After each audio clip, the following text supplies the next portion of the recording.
DA কে sub judice matter বলেছেন মুখ্যমন্ত্রী। Supreme কোর্টে নিষ্পত্তি হয়ে যাওয়া মামলাকে উনি বলেছেন সাবজুডিস। রাজ্যের মুখ্যমন্ত্রী ডিএ দেবেন না, এটা প্রমাণিত।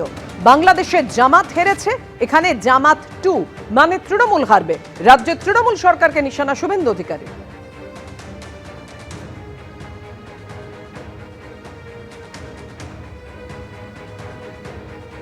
সেখানে কেউ একজন প্রশ্ন করেছিলেন ডিএর কি হবে, মার্চে যে 25% দিয়ে দিতে হবে, মানে 10,400 কোটি টাকা।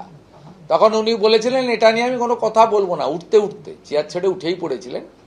It's a sub judice matter. Supreme কোর্টে যে মামলা নিষ্পত্তি হয়ে গেছে, যে মামলা ক্লোজ করে দিয়েছে, ডিসপোজ আপ করে দিয়েছে, সেই মামলাকে রাজ্যের মুখ্যমন্ত্রী বলছেন সাবজুডিস ম্যাটার। তাই এই মুখ্যমন্ত্রী জমিও দেবেন না, ডিএও দেবেন না, এটা প্রমাণিত। আপনার কথা শুনেই বলি, ওখানে জামাত হেরেছে, এখানে জামাত 2 মানে তৃণমূল কংগ্রেস, এরাও এখানে হারবে। তিনি এত বড় বড় কথা বলছেন, তার সরকারই তো 2 লক্ষ কোটি টাকা আটকে রেখে দিয়েছে, যে কারণে পশ্চিমবঙ্গ সম্পূর্ণ ডিএটা একবারে চাইলেও দিয়ে দিতে পারছে না। এক নির্লজ্জের মতো সাংবাদিক সম্মেলন করছেন, তুমি একবার বলছেন না যে তিনি বারবার কেন্দ্রীয় সরকারের নেতা মন্ত্রীদের দ্বারস্থ এসেছিলেন যে বাংলার টাকা ছাড়বেন না। ইনি সেই নেতা যিনি চিৎকার করে করে বলেছেন আবাসের টাকা টাকা আটকেছি, এবার জিএসটির টাকা আটকাবো। তারই বক্তব্য, তারই কোটেশন। তো যিনি নিজে কেন্দ্রীয় সরকারের দরবার করে বাংলার টাকা আটকেছেন, আরে আমরা তো দিয়ে একদিনে দিয়ে দিতে পারি, কেন্দ্রীয় সরকার 2 লক্ষ কোটি টাকা ছেড়ে দিক না, পূর্ণ দিয়ে মিটিয়ে দেবে রাজ্য সরকার। কিন্তু দ্বিতীয় বক্তব্য হচ্ছে এখানে জামাত হেরেছে, এখানে জামাত 2 হারবে। ঠিকই বলেছেন, ওখানে সাম্প্রদায়িক শক্তি জামাত হেরেছে, যে জামাত বাংলাদেশের বর্ডার ঘেঁষা এরিয়াগুলোতে জিতেছে। পশ্চিমবঙ্গের মাটিতেও যে জামাতের ভাইরা ভাই সাম্প্রদায়িক শক্তি ভারতীয় জনতা পার্টি, যারাও ঠিক পশ্চিমবঙ্গের ভারতবর্ষের বর্ডার লাগোয়া এলাকাগুলোতেই যেতেন, তারা ঠিক সেই জামাতেরই ভাইরা ভাই প্রমাণিত তো, কারণ দুটো শক্তি বর্ডার লাগোয়া এলাকাতে যেতে। তৃণমূল সরকার নিষ্ঠুর, বছরের পর বছর ধরে রাজ্য সরকারি কর্মচারীদের প্রাপ্য থেকে বঞ্চিত করছে। তারা কি বলেছেন অধীর রঞ্জন চৌধুরী, দেখুন।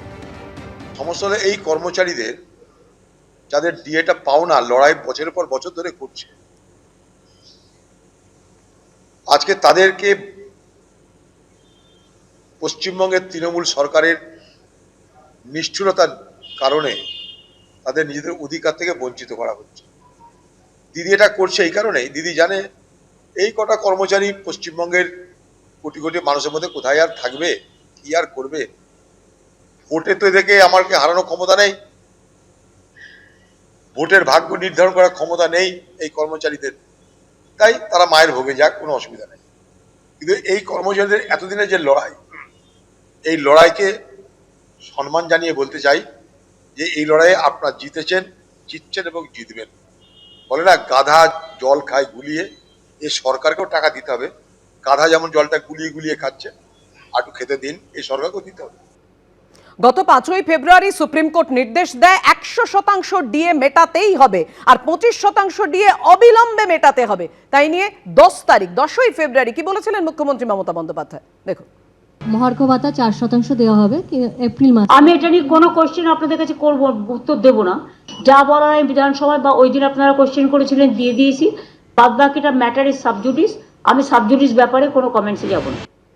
আসছি পরের খবরে। ফের সংখ্যালঘুদের বার্তা বিজেপি রাজ্য সভাপতি শ্রমিক ভট্টাচার্য। আমরা যাদের হাতে তলোয়ার আছে কেড়ে নিয়ে কলম ধরিয়ে দেব, যাদের হাতে বোমা আছে আমরা কেড়ে নিয়ে বই ধরিয়ে দেব। বিজেপি শাসিত রাজ্যগুলোতে কতজন সংখ্যালঘু খুন হয়েছে, পশ্চিমবঙ্গে কতজন সংখ্যালঘু খুন হয়েছে সেটা ভাবতে হবে। বিজেপির সংখ্যালঘু মোর্চার অনুষ্ঠানে মন্তব্য শ্রমিক ভট্টাচার্য। আমরা যাদের হাতে তরোয়াল আছে সেটা কেড়ে নিয়ে তাদের হাতে কলম ধরিয়ে দেব, যাদের হাতে বোমা আছে বোমার পরিবর্তে আমরা তাদের হাতে বই তুলে দেব।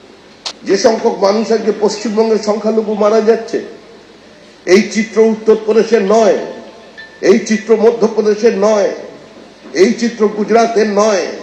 গত 15 বছরে গুজরাটে কজন মুসলমান খুন হয়েছেন, কজন মুসলমান উত্তরপ্রদেশে খুন হয়েছেন, কজন মুসলমান মধ্যপ্রদেশে খুন হয়েছেন, কজন মুসলমান উত্তরাখণ্ড হিমাচলে খুন হয়েছেন, কত মুসলমান ঝাড়খণ্ডে খুন হয়েছেন, কত মুসলমান বিহারে খুন হয়েছেন, আর কত সংখ্যক খুন আর ধর্ষণের ঘটনা ঘটেছে পশ্চিমবঙ্গে সেটা আপনাদের চিন্তা করতে হবে।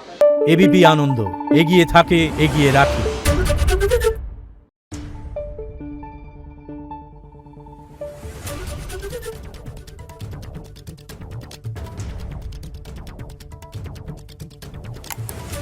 Thank you.